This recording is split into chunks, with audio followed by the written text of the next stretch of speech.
Hey guys, welcome back. In this video, I'm going to be renovating this washroom. So the clients have a cottage for the next 2 weeks, which means I have about 13 days left. They left yesterday to get this done. So let's get to work.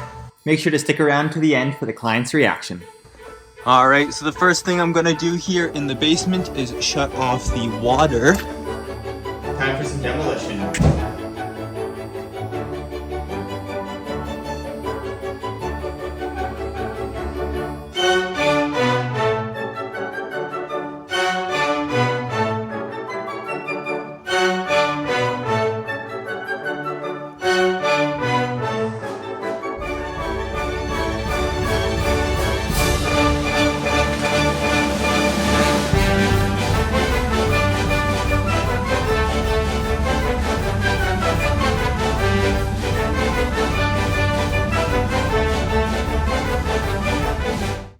On day 2, I worked on the plumbing.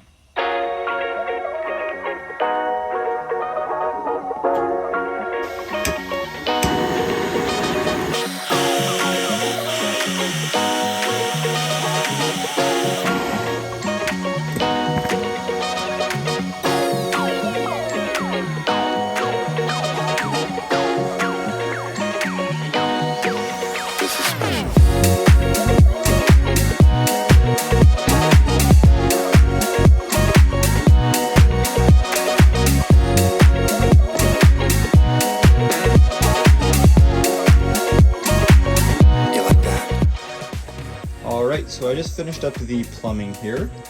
Over here, we had to redirect the water supply as well as the drain here into the wall. Before, it used to come straight up through the floor, but we're having a floating vanity. Those have been moved. So as you can see, the water is actually on. So the pressure or everything is holding, no leaks that I can see. So I feel confident, and we're gonna go ahead and cover up the floor. The only solders I had were over there. I just 2 connections, well actually one right here, one there, 2 PEX, and then also over here I had 2 connections right here. Now this is a bit of a unique tub. This one is actually a freestanding tub.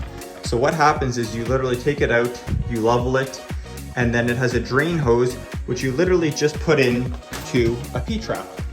You can see that underneath here. The vent is all connected in one piece.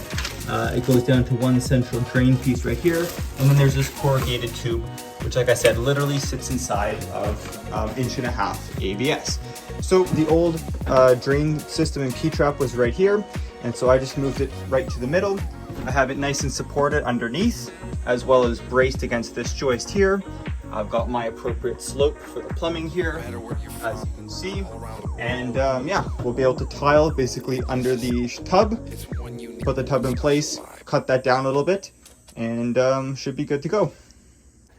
And before I go ahead and put on the subfloor, I've got some 5/8 inch plywood downstairs.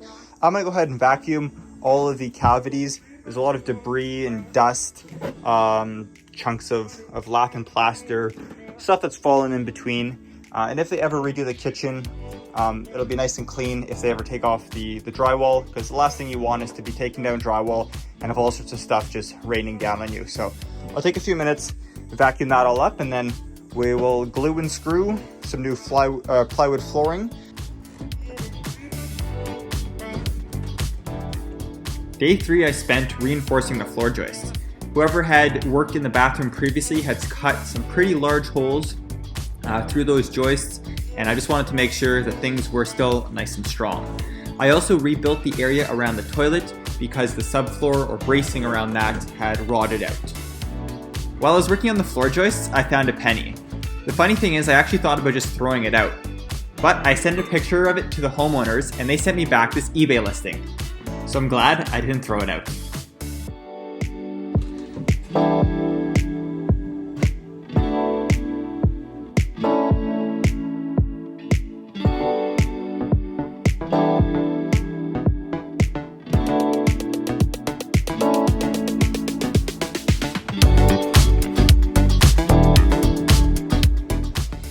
Alright, so I jogged over the water line here because we're moving the radiator over about 5.5 inches.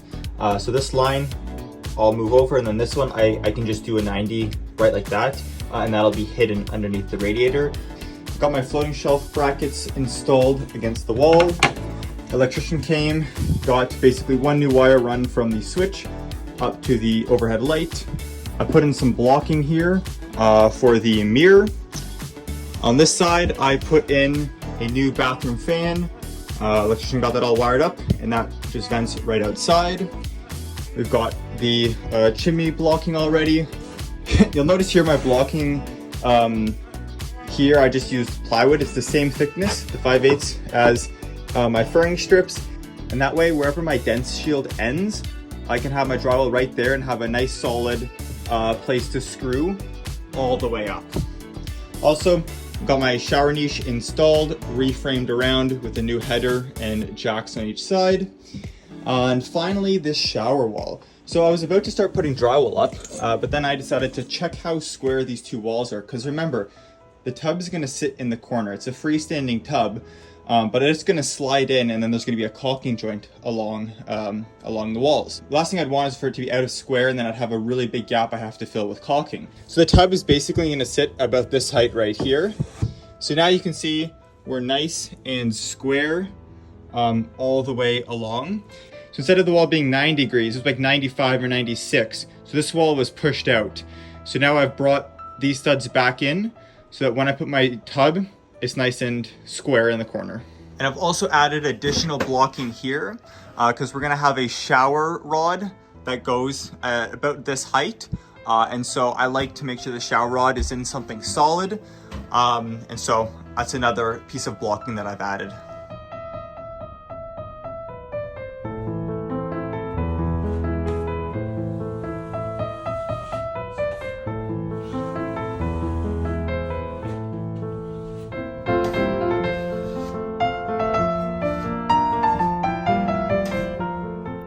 While my taper was upstairs in the bathroom, mudding all the joints, I went down to the front entryway because I was also replacing the tiles down here.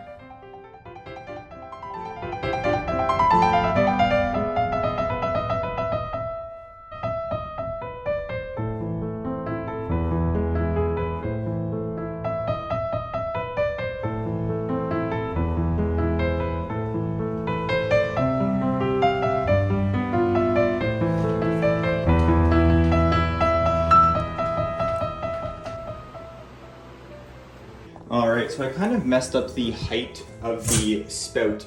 You can see here the final height of the tub is about an inch below where this would have terminated. So I'm going to raise this up a couple inches. I have to leave at least 6 inches drop here. But the tiler is literally here getting set up, and I just noticed this. So quickly I'm going to do a little repair and then should be all set.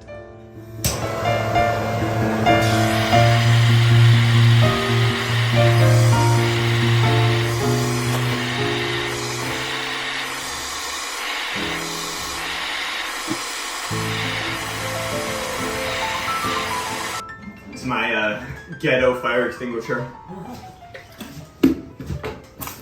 Oh. I don't want the house burning down. Alright, so that's all nice and soldered now. There's a little bit of water in there because I made sure this whole area is nice and damp. Obviously I don't want it lighting up later. So I've soaked the wood, or any part that it got charred, pretty thoroughly. Now I'll put my piece of dense shield back on, quickly tape my seams with some mesh tape, and then the tiler, just with a thin set, can go over top, and then people will never know that I messed up the height of the tub spout.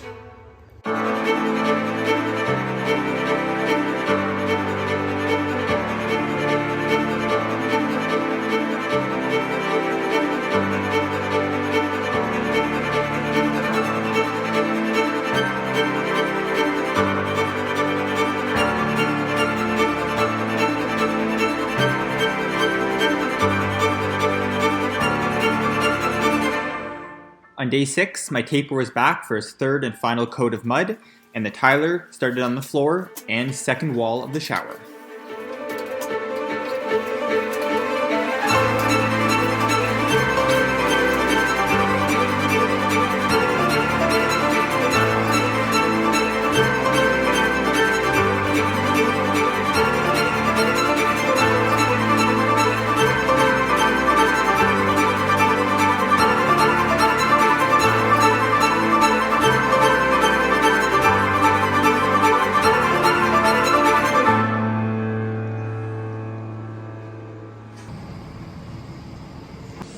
All right, so our dumpster just arrived, so we can get rid of our some of these bags of crap here.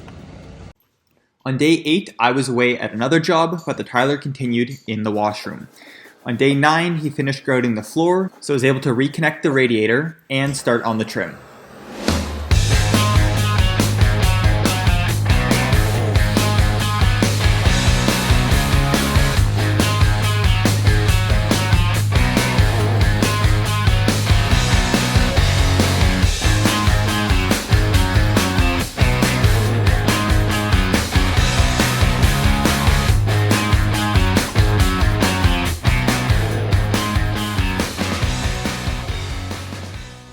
Alright, so I'm just installing the shower head here, and I followed the instructions. It said 80 inches for the shower head. I actually did it at 83 inches, a little bit taller, but I won't fit under this shower head. As you can see here, once the tub is in, I don't really fit, and the tub adds another couple of inches. So what I'm going to do is take out the shower head. I'm going to go from the wall behind and cut my PEX line that goes up, a connection piece. I think I'm going to raise it about 12 inches up until that little tile right there. That way there's plenty of room, because the youngest or the tallest person in this household is a similar height to me, so I want them to obviously be able to use the shower. And then I'm going to very carefully break out this tile here. Thankfully it's just this tile and not this one, so I'll break this one out, put this back in, and then I'll, from the back, like I said, I'll move the back part up. So, all right, so now that I have my new hole drilled, I'll just take this little offcut and I'll plug the hole just like that.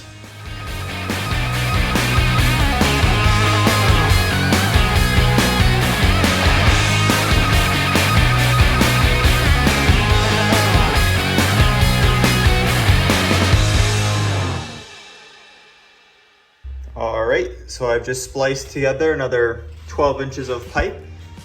As you can see up here, that is the shower head. And so now we have that reconnected from the back. All right, so I've got some thin set just setting up here. I have reinforced the back of my den shield. It was a little bit crumbly. So I've put, as you can see here, there's a piece of wood that spans between, so it pushes it back out. And then I'm going to put thin set, put some mesh tape, some more thin set, and kind of build that back out. I've scraped all the grout around, so a new tile will fit perfectly in there. We've got our new spout, about 12 inches taller or higher than it was previously. So we'll get this tile in, get it grouted, and you'll never know.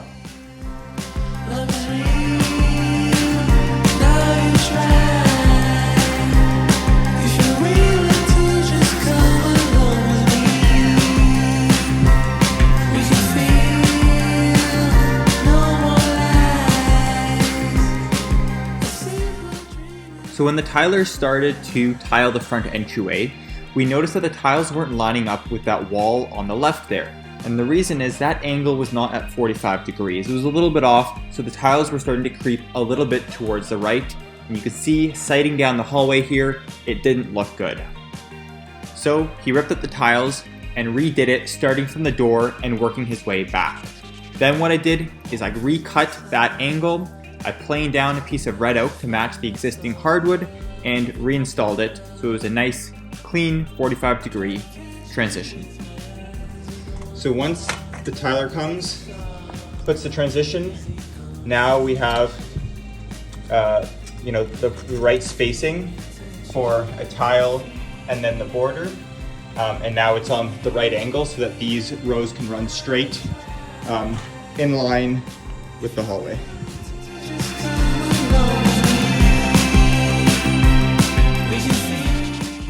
Alright, so I've got my 2 tracks down for the underside of the tub. You can see it's got these adjustable wheels.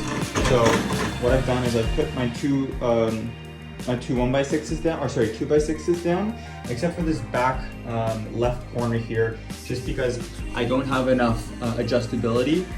So yeah, the 2x4 is 1.5 inches tall, so this one will just go right down to the ground like that. But all the other ones, I decided just to put down 2 rails.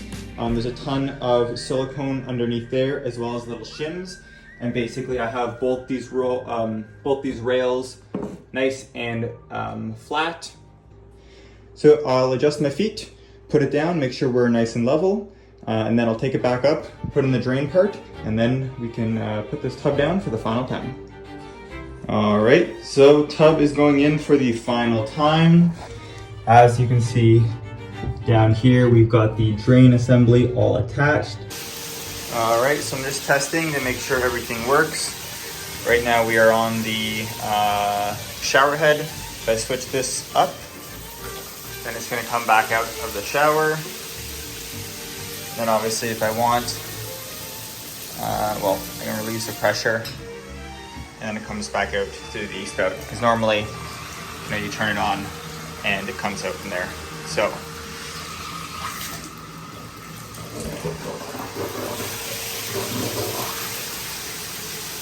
I'm just installing the toilet here. Got my jumbo wax ring on the bottom.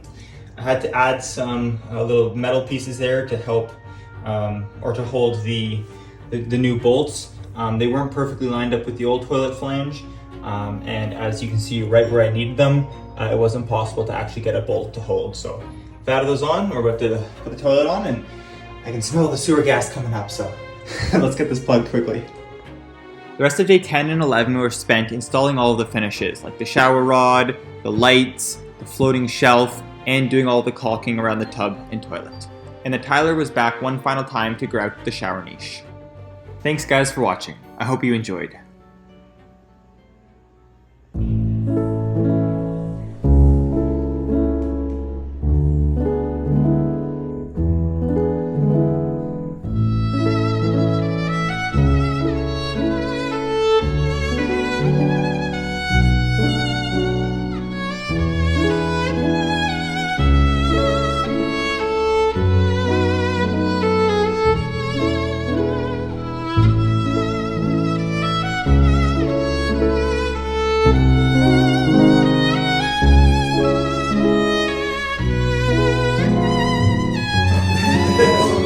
Whoa! This is so cool! Oh my gosh! Oh wow! This is awesome. Holy cow. There's no way this is the same bathroom that we had before. This is so beautiful. This is a different room. Is that that's kind of cool? It's a lucky penny. That's so cool. Yeah. Yeah, we were all immediately. Jackson was on his phone. Yeah. Seeing how much Trying to it was. figure out. That's really cool. Yeah. And it's your house, yours to keep. Yes! We get the penny! Yeah. Interesting, like. I have to hunt. Oh. Oh my gosh, Calvin, this is amazing. Yeah. It is so beautiful. For now, yeah. It's so You really thrilled. need to put Yeah.